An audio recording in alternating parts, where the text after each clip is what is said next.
প্রিয় বন্ধুরা, জিন জাতির মধ্যে নবী কে ছিলেন? জিনেদের মধ্যে কি কোনো নবী পাঠানো হয়েছিল? আমরা সকলেই জানি হজরত মুহাম্মদ সাল্লাল্লাহু আলাইহি ওয়াসাল্লাম জিন ও ইনসানের মধ্য থেকে শেষ নবী ও রাসূল। তাহলে হজরত মুহাম্মদ সাল্লাল্লাহু আলাইহি ওয়াসাল্লামের আগে জিনেদের নবী ছিলেন কি ছিলেন না, সেই বিষয়ে আজকে আমাদের আলোচনা। জিন জাতির মধ্য থেকে নবী ও রাসূল এসেছেন কি না, এ নিয়ে বিস্তর মতপার্থক্য আছে। সূরা আল আনামের 130 নম্বর আয়াতে আল্লাহ তাআলা বলেছেন, হে জিন ও মানব সম্প্রদায়, তোমাদের মধ্য থেকে কি তোমাদের কাছে নবী রাসূলগণ আসেননি? হজরত মুজাহিদ রহমতুল্লাহি আলাহি এই আয়াতে তাফসিরে লিখেছেন, জিনদের মধ্য থেকে কোনো নবী আসেননি। জিনদের মধ্য থেকে এসেছেন নাজ্জারা বা সতর্ককারী।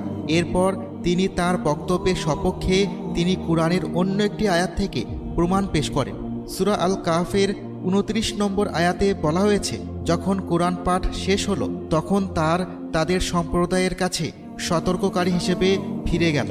সুতরাং বোঝা গেল, আগের আয়াতে তোমাদের মধ্য থেকে কথা দ্বারা জিনেদের ব্যাপারে উদ্দেশ্য হল রাসূলদের পাঠানো দূত। ইমাম জাহাক রহমতুল্লাহি আলাহির মতে জিনেদের মধ্য থেকে নবী এসেছেন।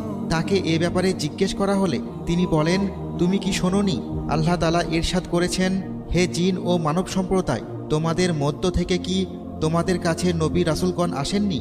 সূরা আল আনাম আয়াত 130।